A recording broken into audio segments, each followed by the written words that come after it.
자, 이제 제 4장입니다. 마지막 절차죠. 근데 여기서 한 문제가 꼭 나올 겁니다. 칠판 보세요. 설명하고 나서 문제 풀겠습니다. 요 마지막 사업 시행 절차 일치를 다 설명하겠습니다. 자, 그래서 이제 우리가 사업 보시면 이제 정비 기본 계획을 세우죠. 특강시에서 정비 기본 계획을 세워서 일단 예정을 딱 해야 됩니다. 장기 계획을 세워야 됩니다. 자, 요 안에 있는 예정 장소에서 할 때가 되어지면 정비 계획을 수립해서 구체적인 이제 실천 계획을 수립을 합니다. 하고 나서 이제 정비 구역의 지정 신청을 통해서 정비 구역을 이제 지정을 합니다. 딱 정해지면 이제 여기서 누가 사업을 하든지 사업의 시행자를 결정한다 합니다. 대부분 다 조합이 한다. 조합 중심의 사업을 봅니다. 이들이 이제 그 다음에 사업 시행 계획서, 정비 사업 시행 계획서 요걸 작성해서 사업 시행 계획을 인가받습니다. 인가요. 인가를 딱 받으면 이때부터입니다. 이제 인가 받으면요, 뭘 하느냐? 분양 신청을 받습니다. 이게요, 조합원한테 분담금을 더 내고 요 사업에 참여할 사람 신청하라. 일단 조합 설립이었지만요. 그 이후에 분담금을 내고 이 새 아파트를 받은 사람 또 신청을 또 해야 됩니다. 요 신청을 했을 때 그 다음에 관리처분 계획을 수립을 한다. 이렇게 말하고요. 요 계획이 나오기 전 단계에 신청 요기 한번 봅니다. 그래서 사업체 인가 받고 도시가 딱 되어지면 이때부터입니다. 이제부터 60일입니다. 60일 안에요. 이 보시면 60일 요 기한 안에 보시면 이제 그 일정한 사실을요 통지하고 이것을 공고한다. 공고합니다. 뭐냐면 분양 신청 기간 요것을 통지를 딱 해주고요. 또 분담금 얼마 더 내야 된다. 이 분담금의 내역 등을 통보를 딱 해줍니다. 그러면 이 돈 더 내고 새 아파트 받을 사람 신청을 해야 됩니다. 이때 요 통지한 이 날부터 30일에서 60일 요 견해 바로 분양 신청 기간이 된다. 이렇게 말합니다. 하고요. 또 필요할 때 보시면 요 60일 요것을 20일까지 한번 연장 또 할 수가 있습니다. 자, 신청한 사람들은 반드시 여기다 신청을 꼭 해야 됩니다. 근데 요 기간 딱 되어도 신청을 하지 아니하는 분이 있을 수 있습니다. 또 신청했다가 그 했던 신청을요 철회하는 분도 나올 수가 있습니다. 그런데요, 신청을 많이 하네요. 조합은 할당 주택이 보니까 1000세대가 딱 있는데 신청을 2000명이 했다.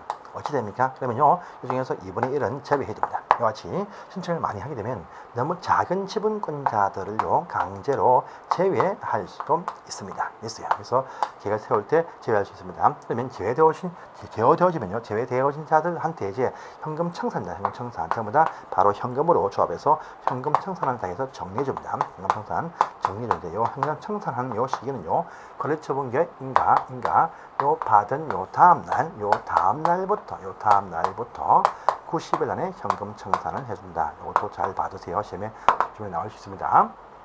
그러면 이제 다 정리하고 나서 포함이 되어진 분만 가지고 이제 건물을 바꾸는 계획을 수립을 한다. 이렇게 또 얘기합니다. 이것은 이제 시행자들이 역시 조합이 이것을 작성을 할 것이고, 이것도 인가 신청합니다. 이 인가도 보시면 시장공사한테 인가 신청을 하게 되어져 있더랍니다. 근데 이 인가 신청을 하기 전에 조합총회에서 조합원의 과반수의 찬성 동의를 얻어야 됩니다. 또 이 신청이 있으면 하기 전에 30일 이상 다시 한번 더 열람을 시킨다. 합니다. 또 신청이 있으면요, 인가 신청이 있는 이때부터 30일 안에 인가를 해준다. 이렇게 딱 말합니다. 이때 여기에 포함될 내용이 나옵니다. 내용도 중요하죠. 어떤 내용이냐니까 첫 번째입니다. 분양 설계 어떻게 하겠다. 분양 설계에 관한 사항이 여기에 담기게 되어져 있습니다. 다음 두 번째, 제외할 사람 다 제외하고 확정적으로 분양 대상자가 되신 분이 누구다. 이들이 누구다. 이들 기억입니다. 이들 누구냐. 성명과 주소입니다. 다음에 또 니은입니다. 니은 가시면 이 사람들의 옛날 건물입니다. 옛날 종전에 가지고 있던 건물의 가치를 평가합니다. 종전 건물의 가격을 평가를 딱 해주는데 이 평가 시점은요, 사업시행인가입니다. 사업시행인가 고시날, 이 사업시행인가 고시날 기준에서 가치를 평가를 한다. 또 특징이 있습니다. 또 이것입니다. 이 사람들이 분양 신청해서 받을 집 분양 예정입니다. 예정 그 대상물의 가격을 또 추산을 딱 합니다. 또 예입니다. 전체 정비 사업비입니다. 정비 사업비, 이 사업 비용을 또 추산을 딱 합니다. 해보니까요, 자, 이 사람 옛날 토지와 건물 가격이 딱 보니까 이것이 3억짜리 평가가 딱 되어집니다. 근데 신청한 그 건물 가격은요 6억짜리로 평가가 딱 되어집니다. 현재 사업비가 3천억이 투입이 되는데 일반 분양 할당분을 빼고 개별 조합원한테도 약 5천만 원까지의 추가적인 부담이 필요하다. 이걸 다 하죠. 다음에 이제 3억 원인데 6억 5천. 그럼 그 차익분이 뭐죠? 리얼 미엄, 기억력 리얼 미엄입니다. 그럼 이 차익분 뭡니까? 3억 5천인데 3억 5천에 관한 추가적인 분담금이 당신이 얼마 내야 됩니다. 분담 금액하고 분담금 납부 시기가 여기에 딱 포함이 딱 되어진다. 얼마를 다 정산하자 이런 내용이 여기에 딱 담긴다 이거죠. 뿐 아니고요. 또 있습니다. 뿐 아니고 세 번째 가시면 이 세입자 주거안정 대책, 세입자 보호 대책도 이게 포함이 딱 되어집니다. 그래가지고요. 또 네 번째 가시면 자, 새 건물로 옮겨주는데 소유권 외에 모든 것이 다 같이 옮겨갑니다. 그러니까 소유권 외에 기타 권리 명세도 파악을 해두어서 새 건물로 다 같이 옮겨두게 된다 등이 중요한 사항이고요. 그 외에도 보시면 각종 사업의 철거 시기 등도 여기에 나와 있다 이렇게 확인하시면 되겠습니다. 그래서 이제 이거 하는데 자, 또 이 계획을 세울 때 분양 설계입니다. 분양 설계 하는 기준이 또 무엇이냐? 이것도 참 중요하죠. 참 중요합니다. 그래서 보니까 이것도 균등하게 해준다. 해서 공평하고 균등하게 이렇게 배분해준다. 균형 있게 배분해준다. 이것이 원칙입니다. 그런데 너무 좀 작은 토지이면 더 늘려줄 수도 있고 너무 큰 건물이었으면 줄여서 줄 수도 있다가 나오고요. 또 필요할 때는요 땅만 있는 자한테 건물로 줄 수 있다. 입체 한지도 갈 수가 있다. 딱 나옵니다. 또 두 번째입니다. 분양 설계하는 기준 시기입니다. 기준 시기 이거 어느냐? 분양 신청 기한 끝나봐야 알 수 있다. 그래서 분양 신청 기한 요 기간이 종료되는 날, 끝나는 날 기준에서 분양 설계를 한다 하는 것도 알아두시기 바랍니다. 그 다음에 또 세 번째, 주택 공급하는 공급 방법이 있다라고 합니다. 이것은 이제 대원칙이 뭐냐? 1주택 공급한다. 이것이 대원칙입니다. 대원칙인데 그런데 이 원칙 속에 보시면 그러면 이거죠. 2개 이상 소유해도 1개만 준다. 또 공유한 자들도 1개만 준다. 이것이 원칙입니다. 원칙인데 요 공유입니다. 공유 가운데에서 토지입니다. 토지 공유자일 때에는요 해당 그 시도 조례에서 정한 바에 따른다 하는 부분이 있습니다. 기억 하나 하시고요. 기억입니다. 그리고 니은 중요합니다. 주택 수만큼 공급을 할 수 있는 사업이 있다. 어디냐 하니까요. 과밀 억제권역 서울시가 아닌 지방에서 이루어지는 주택 재건축 사업은 가진 수만치 다 줄 수가 있다. 또요, 디귿에서 모든 사업, 주택 2개 공급도 다 할 수가 있다. 이 기준은요, 종전에 가지고 있던 그 건물 토지 가액요 범위 안에서 또 종전에 가지고 있던 그 주거 전용 면적 범위 아니라면 모든 사업 2개 줄 수 있는데 이건요 1+1인데 한 개는 신청 평수, 한 개는요 한 개는 신청이고 한 개는 60 이하 소형 평수로서 공급을 한다 합니다. 근데 요것은 소유권 이전 받으면 3년까지 전매할 수가 없다는 전매 금지가 딱 붙어요. 이거하고 또 하나 더 있습니다. 이제 디귿 리얼 모든 사업 3주택 공급이 가능한 사업이 있네요. 뭐냐니까 가로주택 정비사업은요 3개 줄 수가 있다랍니다. 뿐 아니고 또 보시면 저기 어딥니까? 저기입니다. 과밀 억제권이요. 서울시 안에서도 투기 과열 지구가 아니라고 하는 주택 재건축 사업은요 3주택 공급을 하게 해줬다. 이것이 신설되어진 사항이다. 그래서 요상 중요한 사항이죠. 확인을 꼭 해두세요. 이 파트가 꼭 시험에 나올 겁니다. 다음 시험에. 해서 이제 인가받고 고시가 딱 되어집니다. 되어지면 사업의 착수입니다. 착수하면 건물의 철거죠. 철거를 할 수가 있다. 딱 나옵니다. 나오고요. 그래서 끝나면 이제 준공인가 신청을 통해서 준공인가하고 인가해주는 시장 군수가 공사 잘 되었다. 공사 완료 고시입니다. 공사 완료 고시. 이걸 해주면 공사는 끝이 난 것입니다. 끝이 난 것이고요. 그 다음에 보시면 다시입니다. 이 건축물이 위치하고 있는 이것들 토지 분할, 대지를 확정, 청량을 딱 해가지고요. 토지 분할, 구분 등기를 한다. 이렇게 말합니다. 하고 난 다음에 개별지마다 이미 다 계획이 나와 있는데 바대로 소유권을 이전해준다. 이걸 통지하고 고시합니다. 고시해주면요. 이때부터 그 다음날 딱 되어지면요. 그 해당 새집으로 소유권이 몽땅 이전이 딱 되어지고요. 그 다음날 청산 절차가 개시가 된다. 이렇게 보시면 됩니다. 또 지체 없이 등기 촉탁을 해서 깔끔하게 정리를 딱 해준다. 요 사이에 타등기는 일치할 수 없다. 이렇게 딱 나오시죠. 그래서 요 다음날 되는 요 사항을 잠시 보시고 여기까지 일단 자 찾아보겠습니다. 문제 보겠습니다. 해서 보시면 1번 문제입니다. 1번 문제. 분양 신청 등 절차입니다. 옳지 않은 것은 무엇이냐? 1번 사업 시행자는요. 준공 인가 고시가 있는 날부터 60일 보십시오. 자, 사업 시행자는요. 옳지 않은 것은 무엇이냐 되어 있죠. 자, 일단은 여러분들 1번 지문도 X입니다. 1번도 오타네요. 1번도 오타입니다. 1번이 지금 보시면 오타로 보입니다. 1번이 오타. 준공 인가 고시가 아니죠. 사업 시행 인가 고시입니다. 그러니까 1번이 준공 인가 고시 보이시죠? 고시 이때가 아니고요. 사업 시행 인가 고시가 있으면 이때부터 60일 안에 계약기간 분담금 내역 등을요 통지하고 공고한다. 그래서 사업 시행 인가 고시니까 1번 지문도 X입니다. 설명이 이것이 준공 인가 고시가 아니고 사업 시행 인가 고시라고 바꿔주십시오. 1번 지문에 준공 인가 고시, 사업 시행 인가 고시 바꿔주십시오. 그러면 내용이 맞습니다. 다음 2번입니다. 분양 신청 기한은요. 요 내용 등을 통지한 날부터 30일에서 60일 사이 기한으로 한다. 이렇게 얘기를 하고 있습니다. 그래서 2번도 맞고요. 3번 가시면 분양 신청을 할 때에는요. 우편 방법으로 신청할 때는 바로 내용 증명이죠. 확정일자 있는 서류로 우편을 발송해야 됩니다. 3번은 맞습니다. 4번 X죠. 분양 신청을 하지 않는 자 등이 있으면 그 해당 일이 아니고 어디입니까? 관리처분계획 인가일 그 다음 날부터 90일 안에 현금 청산을 해준다. 이렇게 나와야 되겠죠. 그래서 4번 질문 X가 되겠습니다. 그래서 보시고요. 다음에 이제 5번 질문은 보시면 요 분양 신청을 하고자 하는 자는 반드시 요 기간 안에 신청을 해야 된다. 이렇게 말했습니다. 그래서 5번은 맞습니다. 다음에 2번 가시면 관리처분계획의 내용이다. 볼 수 없는 것이 무엇이냐 딱 되어 있죠. 내용이 좀 나왔습니다. 일단은 보시면 세입자에 관한 주거 안정 대책은 포함이 되지만요. 세입자들의 주거와 이주 대책이란 요 말은요. 사업 시행 계획의 내용에서 정확히 보시면 세입자 보호 대책, 세입자의 보호, 세입자에 관한 권리, 세입자한테 주어야 될 세입자한테 돈 줄 권리 명세, 세입자의 권리 명세입니다. 얼마를 주냐, 세입자한테 얼마 보상해 주냐, 보상금은 나와 있어도 이들이 이사할 대책은요. 사업 시행 계획에 나와 있습니다. 세입자에 관해서 보상 대책은 여기에 포함이 보상금이 얼마다, 보상 내역은 포함이 되어도 이주 대책은요. 사업 시행 계획할 때 세웁니다. 그러니까 1번 질문은 X입니다. 그 다음에 이번에 건물 철거 예정 시기가 나오고 있습니다. 또 분양 대상자가 누구냐?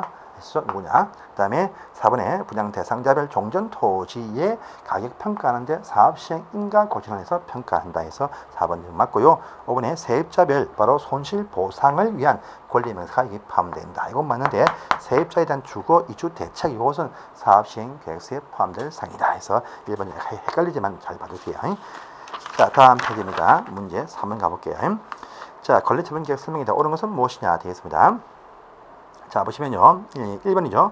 3번에 1번. 사업시행자가 분양 신청을 하지 않는 경우 등이 있다라고 합니다. 신청 안 했어요. 신청 안 했다. 그러면요.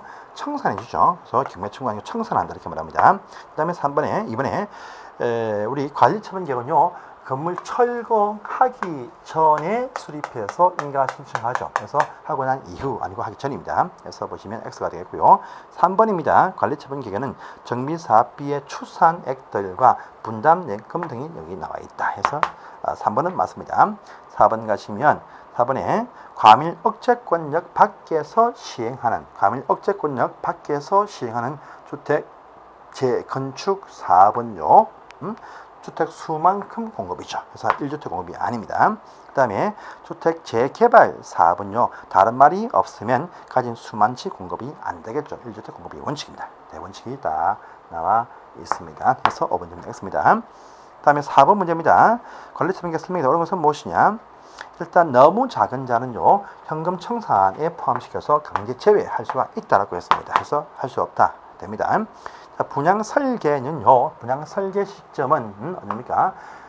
분양 신청 기한 종료된 날 시점이라고 했습니다. 그래서 이번 질문도 X고요.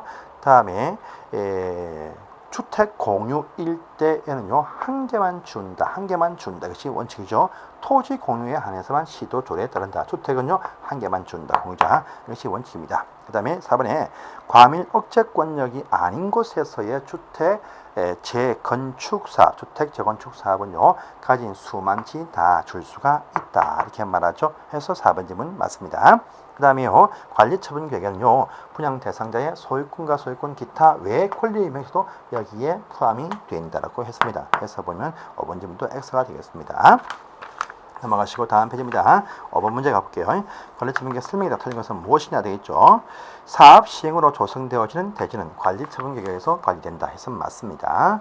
2번 보시면 정비구역 지정하고 난 이후에 발을 담근 자들은요, 강제 제외할 수도 있습니다. 그래서 2번 질문도 맞고요. 관리처분계획은요, 분양 대상자별 분양 예정 대상 대지나 건축물의 추산액도 여기에 포함이 되게 된다 해서 맞는 표현 되겠습니다.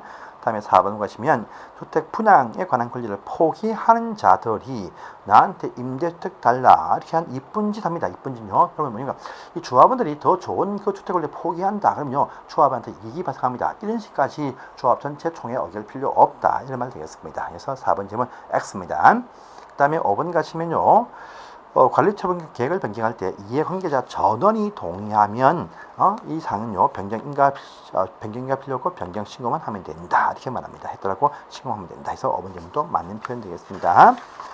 자, 넘어가시고 이제 다음 6번을 가볼까요? 6번 문제 가겠습니다. 자, 주택 공급에 관한 어떤 기준이죠. 최대 공급 가능한 것이 몇 개냐 되어 있습니다. 과밀 억제 안에서 투기 과일 지구 안에 있으면요, 1주택 공급이 원칙이다. 억제는 안에 있으면요, 1주택 공급이 원칙입니다. 그래서 기획은 한 개만 줍니다. 근데 과밀 억제권력이 아닌 곳에 있는 주택 재건축 사업은요, 가진 수만치 다 줄 수 있다. 그러니까 기획은 한 개, 이건요, 두 개, 세 개 다 줄 수 있습니다. 그러니까 답은 3번 되겠네요. 자, 관리처분계획 기준 나와 있습니다. 틀린 것은 무엇이냐 합니다. 1번 바로 X네요. 17번 문제. 2명 이상이 공유했다. 공유자이면 한 개를 준다 라고 했습니다. 했으니까 바로 1번 수만치 X네요. 너무 좁은 토지이면 늘려주거나 줄여줄 수가 있다 했으면 정강할 수 있다 해서 2번 맞죠. 분양 설계는요, 분양 신청 기한이 만료된 날 해서 수립을 한다 해서 요 3번도 맞고요. 4번 가시면 분양 대상자별로 종전 토지나 건축물 명세가 사업 시행 인가 고시나 규정한 가액, 이 가액과 주거전용 범위 내에서 1+1 줄 수가 있다고 했죠. 이 중에 한 개는 60제곱미터 이하이다 했습니다. 해서 4번 질문 맞습니다. 또 5번 가시면 너무 작은 토지이면 강제 제외 등을 할 수가 있다고 했습니다. 했으니까 이것도 맞는 표현 되겠죠. 다음에 8번은 또 이겁니다. 8번은요. 자, 정비 사업으로 건축물들을 공급할 때 기준일 다음날부터입니다. 여러분들 어떤 정해진 원래 정비구역 지정 고실이 원칙인데 그 투기역지를 따로 한 날 딱 정해서 그날 이후에 지분을 쪼개시면요, 인정하지 않겠다는 어떤 사항이 쭉 나와 있거든요. 자, 보시면 한 필지가 다 필지가 되었다. 지분 쪼개졌죠? 인정 안 합니다. 그 다음에 또 다가구가 단독특인데 다세대 되었다. 다구는 단독인데 다세대는 뭡니까? 공동입니다. 그러니까 수가 늘어났죠. 이것도 인정하지 않겠다 이겁니다. 그 다음에 나대지 빈 땅에 건물을 지어서 복잡해집니다. 인정 안 합니다. 근데 4번입니다. 여러 필지가 한 개 필지로 합필되어서 합필된 것은요, 더욱더 깨끗해지고 좋아집니다. 이것은 허용이 됩니다. 그러니까 4번은 허용됩니다. 또 5번이니까 하나의 대지에 한 사람이 토지 건물을 소유했는데 이 분리됐다. 토지만 자기 갖고 건물을 팔아버렸다. 이것이 쪼개어지면 복잡해진다. 이거 인정하지 않겠다. 이런 말 되겠습니다. 그래서 합병된다, 합필된다 좋은 현상인데 그에 대한 반대는 좀 아니겠죠. 다 필지가 되었다. 소유자가 여러 명이 되었다 할 때는 인정하지 않겠다. 구역지정 고시하고 난 이후입니다. 예, 안 되겠다. 이런 말 되겠습니다. 그래서 답은 지켜볼 수 있습니다. 자, 다음 페이지입니다. 9번 갈게요. 자, 일단은 9번부터는 이제 사업 시행 우리 관리처분 계획 인가했을 때 효과입니다. 관리처분 인가 고시할 때 효과가 나오네요. 자, 보겠습니다. 이제 관리처분 계획 인가 고시를 했다라고 합니다. 했을 때 효과가 무엇이냐가 등장을 딱 합니다. 요 상이 이제 나올 겁니다. 자, 보시면요. 자, 관리처분계 인가고시를 했습니다. 했을 때 효과가 무엇이냐? 다음에 효과가 무엇이냐? 첫 번째입니다. 요 인가고시가 있고 난 이유입니다. 인가고시가 있어야 요 이후에 건물을 철거 사업에 착수한다. 이것이 원칙입니다. 두 번째, 건물 철거할 것이니까 이제 해당 건물을 사용 수익하는 것은 다 금지된다. 됩니다. 그 다음에 또 세 번째입니다. 사용 수익을 못하니까 임차인 등입니다. 임차인 각종 임차인 등에 관한 권리 기간, 요 기간을 보호받지 못한다. 이사 가야 된다. 이렇게 얘기합니다. 그런데 미리 철거입니다. 미리 철거를 할 수 있는 경우도 있다라고 합니다. 여기는요, 시장 군수한테 허가받고 미리 철거하는 경우인데 어떤 경우냐니까요. 이 경우에 좀 일단은 지금 당장 붕괴 우려 있는 건물들은요, 지금 당장 철거를 먼저 할 수 있습니다. 그 다음에요, 이미 다 이사가 가고 나서 그 말이 텅텅 비어서 폐공가가 밀집이 딱 되어서 요 지역에 우범화 우려가 있을 때 미리 다 동력 철거할 수가 있다. 이렇게 말합니다. 자, 사용수익 할 수가 없습니다. 그런데 이 경우도 반대로 인가고시 있고 난 이후에도 사용수익 할 수 있는 경우도 있다라고 합니다. 어떤 경우냐? 사업 시행자가 우리 천천히 할 테니까 좀 더 살고 있으라 이들이 동의해주면 됩니다. 뿐 아니고요, 아직 토지 보상금을 지급이 안 되었으면 계속 버틸 수가 있다 이렇게 얘기합니다. 그다음에 임차인들 기간 보호를 안 해줍니다. 대신요, 임차인들이 각종 어떤 보전금 등에 대해서 반환 청구입니다. 반환 청구 이것을 할 수가 있다랍니다. 이 반환 청구는요, 사업 시행자한테 청구를 할 수가 있다라고 합니다. 그럼 상인이 대신 지급을 딱 해주거든요. 지급해주고 나서 나중에 요시는요, 요것을 구상권을 행사를 딱 합니다. 그래서 원래 있던 그 토지 등 소지한테 구상권을 행사를 딱 합니다. 그런데 안 되면요, 경매에서 압류할 수가 있다. 이것이 바로 효과가 된다고 말입니다. 그래서 먼저 9번입니다. 자, 사용 수익을 할 수 없는 기간. 그러니까 관리처분계 인가고시가 있고 난 그 다음날부터 이제 소유권 이전 고시를 하는 요 날 전 이전 고시 이날까지 이제 사용 수익을 할 수가 없다. 그래서 이번에 이제 관리처분계 인가고시가 있고 난 이후부터 소유권 이전 고시가 있는 날까지입니다. 그 다음날 되면 소유권이 넘어오기 때문에 요 날까지만 안 된다. 해서 답은 2번 되겠습니다. 자, 그러면 철거시킨요, 관리처분계 인가고시가 있을 때 철거한다 해서 그 밑에 10번 문제는 답은 당연히 2번 되겠습니다. 보시고요. 11번 갑니다. 준공인가, 이제 준공인가, 요 위에 설명이네요. 준공인가입니다. 준공인가 설명이 이제 또 등장을 딱 합니다. 자, 준공인가에 대한 설명, 특징은 무엇이냐? 일단은요, 여러분들, 모든 시행자들이 이제 준공인가 신청을 관한 시군에게 하는데, 이제 요 시행자가 누구냐? 주택공사 등이면요, 자체 인가 처리한 다음에 해당 시각원에 통보 보고한다. 이렇게 말합니다. 그래서 1번 질문 맞습니다. 2번 또 맞는 말이고요. 3번 가시면 인가 신청 받으면 지체 없이 검사를 실시를 한다. 맞습니다. 3번 맞습니다. 검사하고 나서, 자, 4번입니다. 해당 시각원은 검사를 위해서 필요할 때는요, 어떤 전문가한테 의뢰해야 된다. 아닙니다. 의뢰할 수 있다. 이렇게 표현합니다. 그래서 4번 질문은 X네요. 그런데요, 준공인가가 딱 돼야 해당 이용할 수 있다가 원칙입니다. 원칙인데, 다른 시설은 완비가 안 되어도 주주택만 먼저 완성이 딱 되어지만 준공인가 전에 입주허가, 준공인가 전에 사용허가, 이거 사실 다 내어줍니다. 내어주니까 이미 공사 완료 고시는 안 되어도 이미 해당 건물에 먼저 가서 이사해서 살고 있다. 이렇게 보시면 되겠습니다. 그래서 이렇게 사용을 할 수 있습니다. 그래서 5번님은 맞습니다. 다음에 12번 가십니다. 자, 준공인가와 이전고시 설명이죠. 그런 것은 무엇이냐? 사업 시행자는요, 시장 군수에게 공사가 완료가 되어지면, 자, 준공인가를 받아야 된다. 정비사업의 시행자, 이 표현입니다. 뭐냐면요, 정비사업의 시행자 중에서 모든 시행자 아니고 이 주택공사 등이 아닌 시행자들에 한해서 인가 신청을 해야 된다. 바로 그 표현 때문에 보시면 1번 질문 X가 되겠습니다. 그 다음에 2번 가시면요, 준공인가 전에도 건축물 입주 사용가 할 수가 있다. 그랬었죠. 할 수 없다. 2번 할 수 있습니다. 그 다음에 3번 보시면 이 분양받을 때는요, 이 소유권 이전 고시를 한 그 다음 날부터 소유권을 취득한다. 다음 날 빠져있죠. 그래서 3번 질문 X고요. 4번 가시면 이것을 이전을 딱 해버리면 종전 토지에 있던 권리가 요 건물로 다 같이 넘어간다랍니다. 그래서 토지에 붙는 이 저당권이 건물 받으면 건물과 요 건축 구분권 소유권과 요 지분권이 지분권, 이 건물과 대지 지분권의 요것이 다 이전되어야 됩니다. 이 표현 되겠습니다. 그래서 보시면 4번 질문 맞네요. 맞습니다. 5번에 토지공사 같은 경우 사업시행자이면 자체 인가처리한 다음에 그 사실을 보고한다. 따로 검사 신청할 필요가 없습니다. 그래서 5번 질문 다시 실시할 수 있다. 아닙니다. 그래서 X가 되겠습니다. 넘어가시고 이제 마지막 문제입니다. 청산금 딱 나왔죠. 요 이런 고시를 하면 그 다음날 청산금이 확정이 딱 돼요. 확정이 딱 되어서 되어지면 이때부터 청산금을 징수하기도 하고요. 청산금을 교부하기도 한다. 이렇게 말합니다. 징수할 때 안 내면요. 강제 징수를 시군구한테 강제 징수를 위탁을 할 수가 있고요. 그다음에 교부할 때 안 받으면요. 이것을 공탁을 할 수가 있어 책임을 할 수 있습니다. 요 권리들 5년간 행사를 하지 아니하면 소멸시효 걸린다. 이렇게 말하는 부분이 있죠. 자, 그다음에 또 청산금은요, 그 소유권 이전 고시 있고 난 그 다음 날부터 지급 교부한다가 원칙인데, 근데 그 정관에서 정하거나 또 요 총에서 어결하면 그 전에 미리 교부 징수도 할 수 있다 이렇게 말합니다. 그래서 1번 미리 지급할 수가 있습니다. 없다 X네요. 청산금 지급받을 권리 소멸시효 5년이죠. 3년 X가 되겠습니다. 그 다음에 청산금은 일시 지급이 원칙이지만 이자 붙여서 분할 지급과 분할 교부도 할 수가 있다 이렇게 말합니다. 그래서 3번 질문도 X네요. 그럼 4번 가시면요.